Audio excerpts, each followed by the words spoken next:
Welcome to Marketecture, where you can get smart, fast, with in-depth interviews of leading technology vendors. I'm Brian Barletta of Sounds Profitable, and I'm here with Mike Whiston, CEO of MowMedia. Welcome to the podcast, Mike. Thanks for having me, Brian. Super excited to be here. What does your product exactly do? Like, how does it work? Walk me through it. Sure. There's a few products. What we'll focus on here is I'll just briefly touch on the newsletter product. That's how we got our start and really where we cut our teeth in the space. And then I'll talk about MowPod Boost and MowPod Boost Self-Serve, because I think those are really interesting, especially for this conversation. And that's on the podcasting side, of course. So, we cut our teeth in newsletter subscriber acquisition when we first started. I come from the jobs space, companies like ZipRecruiter and Lensa, Next, and just all the jobs players where you go out and find a job on a job board or in a career site or whatever. And I spent many years in that space. And the idea originally for MowMedia was non-jobs revenue for the job space. The job space historically has only done jobs offers, meaning you're getting a resume review, or a couple of them dive into like the really dirty affiliate stuff, which is a horrible user experience in most cases. And it just a gross, ugly or arbitrage.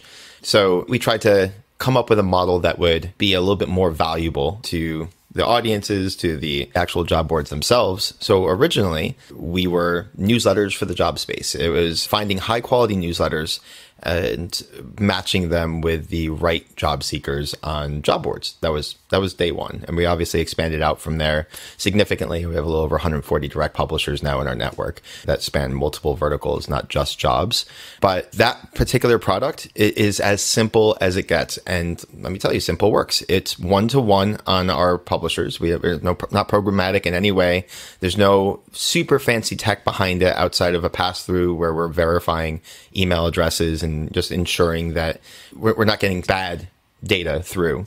We're literally taking one of our placements that we've created or that we've worked with a partner on. Let's say it's a co-reg or a host and post where you're getting a single pop-up in some point of a flow, like morning brew on a job board. You apply to a job in finance or in sales or marketing, and you might get a single pop-up that says, morning brew, become smarter than your hiring manager in 5 minutes, subscribe to morning brew for free. And you type in your email address and you click on subscribe for free, and we API it over I think we use Xverify to make sure that it's a valid and sendable email address.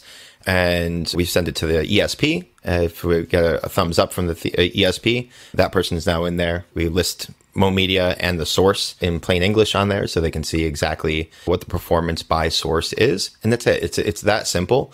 And it's predictable results for the advertiser, predictable revenue for the publisher, for the job board in that case.